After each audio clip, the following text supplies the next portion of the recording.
भक्ति काल के तमाम निर्गुण और सगुण परंपरा के संतों में गुरु रैदास का अपनी एक अलग पहचान है। बात उस समय की है जब भारत में दिल्ली सल्तनत का शासन था और भारत में ब्राह्मणवादी व्यवस्था, घोर छुआछूत, जातिगत भेदभाव अपने चरम पर था। उस समय एक जाति के अछूत संत ने अपने कर्मों से जाति परंपरा और ब्राह्मणवादी व्यवस्थाओं को अपने तर्कों से ध्वस्त कर रहा था। हालांकि अपने को उच्च कहलाने वाली जातियां इनसे काफी ईर्ष्या का भाव रखती थी, परंतु इनके निस्वार्थ कर्मों और विवेक विचारों ने सभी का दिल जीत लिया और बाद में वे लोग भी इन्हें सम्मान की दृष्टि से देखने लगे, जिन्हें इनसे घृणा थी। आगे चलकर इन्हें संत शिरोमणि के नाम से जाना गया। आज 5 फरवरी है, रविवार और माघ पूर्णिमा का दिन भी। आज का इतिहास के इस एपिसोड में हम जानेंगे संत शिरोमणि गुरु रैदास के बारे में। नमस्कार, मेरा नाम जितेंद्र कुमार चंचल है और आप देख रहे हैं ऐतिहासिक घटनाओं से जुड़ा रोजाना का कार्यक्रम आज का इतिहास। ऊपर में हमने 2 शब्दों का इस्तेमाल किया है, निर्गुण और सगुण परंपरा। आखिर दोनों में अंतर क्या है? सगुण परंपरा में मूर्ति पूजा की जाती है और उनके स्वाभाविक स्वरूप में उन्हें स्मरण किया जाता है। सगुण परंपरा के लोग जो ये मानते हैं कि ईश्वर का मूर्त या साकार रूप है, जबकि निर्गुण परंपरा के लोगों का मान्यता है कि ईश्वर का कोई रूप नहीं है, वह निराकार है। निर्गुण शब्द को अगर तोड़ा जाए तो निर्गुण मतलब गुण रहित, इसमें मूर्ति पूजा नहीं की जाती है। इस प्रकार हम कह सकते हैं कि जो उत्पन्न हो, कुछ समय तक रहे और उसके पश्चात विनष्ट हो जाए, सगुण कहलाता है, और जो कभी ना उत्पन्न हो और ना विनष्ट हो, वह निर्गुण कहलाता है। आज के एपिसोड गुरु रैदास पर है, तो आइए उनके जीवन यात्रा से रूबरू कराते हैं। जहां तक इनके जन्म की तारीख का सवाल है तो कई विद्वान एक मत नहीं है। कई विद्वानों के बीच इनके जन्म सदी में मतभेद है। फिर भी अधिकतर जगह इनके जन्म सन 1377 ईस्वी में वर्तमान उत्तर प्रदेश के वाराणसी के गोवर्धनपुर गांव में बताया जाता है। इन्हें अलग अलग जगह पर अलग अलग नामों से पुकारा जाता है। कहीं इन्हें गुरु रविदास, तो कहीं रूहीदास, रोहीदास, सदगुरु और जगत गुरु के नाम से भी जाना जाता है। इनके पिता का नाम संतोख दास और माता का नाम कलसा देवी तथा पत्नी और बेटे का नाम क्रमशः लोना देवी व विजय दास बताया जाता है। संत रैदास 8 वर्ष की अवस्था से ही ईश्वर भक्ति में लीन रहने लगे थे। वे अपनी पुश्तैनी व्यवसाय, जो जूता बनाने का काम था, किया करते थे। साथ साथ इन्होंने भक्ति में भी अपने को समर्पित रखा। ये अपने काम को पवित्र मानकर किया करते थे। भक्ति की तरफ कुछ ज्यादा ही झुकाव व साधु संतों की संगति में व्यस्त होने के कारण इनके पिता ने इनकी शादी कर दी। फिर भी वे अपने कामों के साथ भक्ति में मस्त रहते थे। वे क्रांतिकारी संत थे। वे प्रारंभ से ही जाति भेदभाव, छुआछूत को घृणित मानते थे और खुले कंठ से इस बात को रखते भी थे, जिसके कारण ऊंची जाति के लोग इनसे खासे नाराज थे। फिर भी इसका कोई भी असर उन पर नहीं होता। ये इतने दयालु प्रवृत्ति के थे कि कभी कभी बिना कोई मूल्य लिए ही किसी को जूते भेंट कर दिया करते थे। साथ साथ अधिक समय संतों की संगति भी। इसी बात से खींचकर इनके पिता ने इन्हें घर से निकाल दिया। रैदास ने पास में ही एक झोपड़ी बनाई और जूता बनाने के साथ साथ भक्ति में भी डूबे रहते थे। ये अपना काम काफी लगन से किया करते थे। इनका मानना था कि कर्म चाहे कोई भी हो, शर्म किस बात की, बल्कि हमें तो इस पर गर्व होनी चाहिए। रैदास कबीर के समकालीन तो थे ही, साथ साथ ये दोनों गुरु भाई भी थे, अर्थात दोनों के गुरु स्वामी रामानंद थे। बताया तो यह भी जाता है कि कबीर ने ही रैदास को स्वामी रामानंद के पास ले गए थे। रैदास ने रामानंद से दीक्षा ली और उनके शिष्य हो गए और आध्यात्मिक ज्ञान की प्राप्ति भी की। उनके समय अनुपालन और मधुर व्यवहार के कारण उनके संपर्क में आने वाले व्यक्ति बहुत ही प्रसन्न रहा करते थे। हालांकि इनकी प्रारंभिक शिक्षा पंडित शारदानंद की पाठशाला में हुई थी। चूंकि यहाँ सारे उच्च जाति के बच्चे पढ़ने आते थे, तो इन लोगों ने कुछ समय बाद इनका पाठशाला आना बंद करवा दिया। पंडित शारदानंद ने इनकी प्रतिभा को जान लिया था। वे समाज में ऊंच नीच भेदभाव नहीं मानते थे। इसी कारण पंडित शारदानंद ने रविदास जी को अपने निजी पाठशाला में शिक्षा देना शुरू किया। रैदास के प्रतिभा, उनके आचरण से वे बहुत प्रभावित थे। उनको देखकर उन्होंने उस समय ही अनुमान लगा लिया था कि आगे चलकर यह बालक एक अच्छा आध्यात्मिक गुरु और महान समाज सुधारक बनेगा। हालांकि प्रारंभ में इन्हें उच्च कुल वालों की हीन भावना का शिकार होना पड़ा। यही वजह थी कि इन्होंने समाज को बदलने में कलम का सहारा लिया और अपनी रचनाओं के माध्यम से लोगों से उच्च नीच जाति पाति का भेदभाव मिटाने पर बल दिया।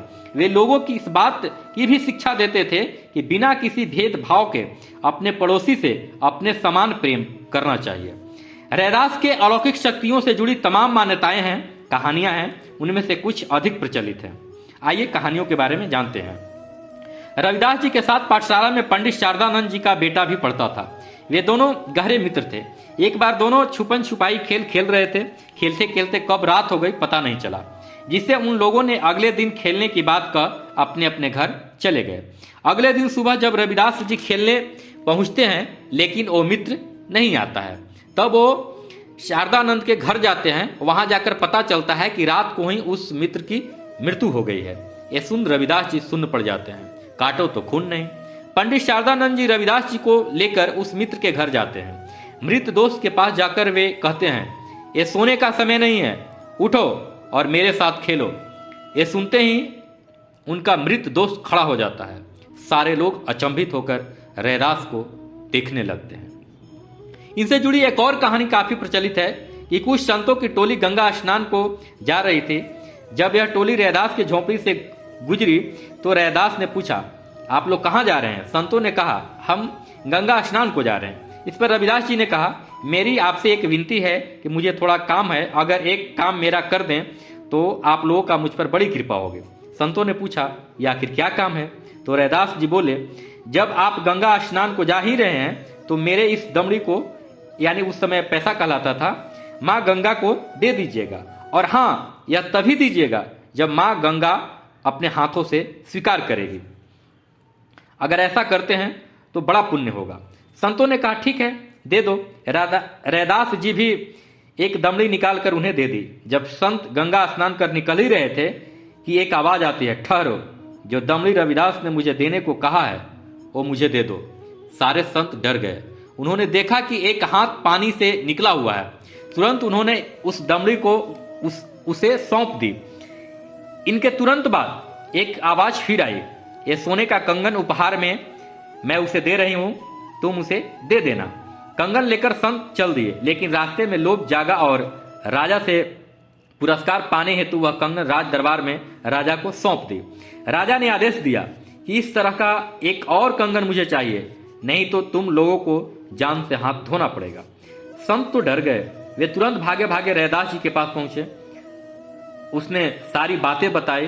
तुरंत रैदास जी ने जिस बर्तन में अपना जूता सीने के लिए पानी रखा करते थे उसी में उन्होंने हाथ डाला और उसी कंगन के समान एक और कंगन निकालकर संतों को दे दी। ऐसी तमाम कहानियां इनसे जुड़ी हुई हैं। द हिस्ट्री ज्ञान इन कहानियों के वास्तविकता की पुष्टि नहीं करता। यह मान्यता या आस्था का विषय हो सकता है। एक वाक्य और है। उस वक्त मुगल शासन प्रारंभ था और रैदास जी के पास भक्तों की काफी भीड़ हुआ करते थे। यह देखते हुए उस समय का प्रसिद्ध मुस्लिम सदना पीर ने सोचा कि अगर रैदास को मुस्लिम बना लिया जाए तो इसके सारे भक्त मुस्लिम बन सकते हैं। ऐसा सोच उन पर अनेक तरह का दबाव बनाया जाता है। सदना पीर ने शास्त्रार्थ करके हिंदू धर्म की निंदा की और इस्लाम की प्रशंसा की। पहले तो ध्यान से रैदास ने सदना पीर को सुना, परंतु संत रविदास के तर्कों के आगे सदना पीर टिक न सका और अंततः वह स्वयं हिंदू बन बैठा। यह बताया जाता है कि सदना पीर रामदास के नाम से संत रैदास का शिष्य बन गया। हालांकि सिकंदर लोदी ने भी इन्हें इस्लाम कबूल करवाने हेतु दिल्ली बुलाया और कई प्रलोभन भी दिए, परंतु रविदास ने काफी निर्भीक शब्दों में निंदा की। संत रैदास जाति से भले ही चर्मकार थे, लेकिन कभी भी उन्होंने अपने को हीन नहीं माना। उन्होंने श्रम व कार्य के प्रति निष्ठा व्यक्त की और कहा कि अपने जीविका कर्म के प्रति हीनता का भाव मन में नहीं लाना चाहिए। इनके समान कई ऐसे अनेक संत हैं जिन्होंने आध्यात्मिक क्षेत्र में चमकते सितारे हैं, परंतु उन्होंने कभी भी अपने कर्मों से मुंह नहीं मोड़ा और हीनता नहीं महसूस की। मध्यकालीन भारतीय संत परंपरा अकर्मण संस्कृति का निषेध करती है। श्रम की महत्ता को स्थापित करने का एक संघर्ष है हमारी संत परंपरा। यह अकारण नहीं है कि सारे संत श्रम करते हुए अपना गुजारा करते हैं, मुफ्त का माल नहीं खाते, दान दक्षिणा नहीं मांगते। कबीर कपड़ा बुनते रहे, संत सैन नाई का पेशा बरकरार रखा, नामदेव ने कपड़े पर छपाई जारी रखे, दादू दयाल ने रुई धुनाई का काम किया, गुरु नानक ने अपने जीवन के अंतिम वर्ष तक खेती करते हुए बिताए। लेकिन इन सभी संतों में संत रैदास का पेशा थोड़ा अलग था, परंतु वे आजीवन करते रहे। सामाजिक योगदान में रैदास का क्या महत्व है? रैदास ने हमेशा बचपन से ही जाति भेदभाव, छुआछूत, ऊंच नीच का घोर विरोध किया। उन्होंने पाखंडवाद पर भी जमकर लिखा और घोर आलोचना भी की। उनके कई प्रसिद्ध दोहे हैं। पाखंड को धूल चटाती यह दोहा काफी मशहूर है, आइए आप भी सुनिए। जीवन 4 दिवस का मेला रे, ब्राह्मण झूठा, वेद भी झूठा, झूठा ब्रह्म अकेला रे, मंदिर भीतर मूर्ति बैठी, पूजती बाहर चेला रे, लड्डू भोग चढ़ावती जनता, मूर्ति के ढिंकेला रे, और पत्थर मूर्ति कछु नहीं खाती, खाते ब्राह्मण चेला रे। जिस काल से इनका संबंध रहा है, उस कालखंड में पाखंडवाद का स्तर काफी ऊंचा था। लोग धर्म, पूजा पाठ, देवता, भय, डर के नाम पर गरीबों को आस्था के नाम पर खूब लूटते थे। उस वर्चस्व के सामने रविदास अपने को स्थापित कर अपने गीतों, दोहों के माध्यम से पाखंडवाद को गहरा धक्का पहुंचाया। सामाजिक चेतना का आम जन में फैलाकर लोगों को पाखंड के दलदल से निकालने का प्रयास किया। समाज में तमाम तरह की फैली भ्रांतियों को मिटाने का भी उन्होंने प्रयास किया। इसी संदर्भ में एक तरफ जहां तुलसी ने रामचरितमानस में लिखा कि पूजहि विप्र सकल गुणहीना, शूद्र न पूजहु वेद प्रवीणा, इनके जवाब में रैदास लिखते हैं, ब्राह्मण मत पूजिए जो हो वे गुणहीन, और पूजिए चरण चंडाल के जो हो वे गुण प्रवीण। थोड़ी समझने वाली बात है। जहां एक तरफ तुलसी कर्म की प्रधानता न देकर जाति की प्रधानता को स्वीकार करते हैं, वे आगे कहते हैं कि ब्राह्मण अगर गुण से बेकार भी हो तो पूज्य योग्य है, परंतु अगर शुद्ध पढ़ा लिखा, वेद में प्रवीणता भी हासिल की है, तो भी वो पूजने योग्य नहीं है। वहीं रैदास कर्म प्रधान की बात करते हैं। वे उन्हें महत्व देने की बात करते हैं जो कर्म से, गुण से भरपूर है, चाहे वह चांडाल ही क्यों न हो। एक तरफ तुलसी जहां जातिवाद से ग्रसित लगते हैं, वहीं रैदास सामाजिक सद्भाव की बात करते हैं, क्योंकि सारे मानव एक हैं, सारे मानव के अंदर का खून लाल ही तो है। रैदास ने धार्मिक उन्माद को भी लताड़ा है। उन्होंने कहा कि सभी धर्मों का मूल एक ही है। इनके कई दोहे गुरु ग्रंथ साहिब में भी सम्मिलित हैं। संत रैदास के प्रमुख शिष्यों में मीराबाई का नाम आता है। साथ ही चित्तौड़ के राणा शांगा की पत्नी झाली रानी भी रैदास की शिष्या बताई जाती है। चित्तौड़ में संत रविदास की छतरी भी बनी हुई है। जीवन एक ऐसी यात्रा है जो जन्म के साथ प्रारंभ होती है और मृत्यु के साथ खत्म हो जाती है। भारतीय परंपरा में ऐसा माना जाता है कि संत मृत्यु पश्चात अपने आराध्य में एकाकार हो जाते हैं। संत रविदास की मृत्यु से संबंधित 2 विचारधाराएं हैं। चूंकि वे हमेशा से धर्म, जाति, भेदभाव, छुआछूत के धूर विरोधी रहे और समाज में एकता पर बल दिया, इन्होंने जाति वर्चस्व के खिलाफ हमेशा मुखर रहे। इन्होंने सामाजिक बुराइयों को, समाज में व्याप्त पाखंड को दूर करने का भरसक प्रयास किया। इस वैचारिक आंदोलन से पिछड़े समाज पर काफी गहरा प्रभाव पड़ा, लेकिन समाज के तथाकथित उच्च वर्ग और पुरोहित वर्ग में रविदास जी के प्रति काफी आक्रोश भी था। कुछ लोगों का मानना है कि इन्हीं विचारों के कारण चित्तौड़गढ़ में गुरु रविदास की हत्या कर दी गई थी। वहीं दूसरे मत के अनुसार रविदास जी की मृत्यु काफी वृद्ध और जर्जर शरीर होने के कारण स्वाभाविक रूप से मृत्यु को प्राप्त हुए थे। हालांकि अधिकांश विद्वानों का मत यही है। अंत में एक सवाल जो हम अपने दर्शकों के लिए छोड़ते हैं। जिस तरह से आज बाबाओं की बाढ़ आ गई है और कुछ तो जेल में भी हैं, तब संत शिरोमणि रविदास आज के समय में कितना प्रासंगिक है, इसका जवाब आप हमें कमेंट बॉक्स में दे सकते हैं। आज के एपिसोड में इतना ही। अगर आप YouTube पर देख रहे हैं तो द हिस्ट्री ज्ञान चैनल को सब्सक्राइब कर घंटी का बटन दबा दें ताकि पहले वीडियो आप तक पहुंच सके। फेसबुक और इंस्टाग्राम पर देख रहे हैं तो हमें फॉलो और लाइक करें। टेक्निकल टीम भोला कुमार गुप्ता के साथ मुझे दीजिए इजाजत। जय हिंद।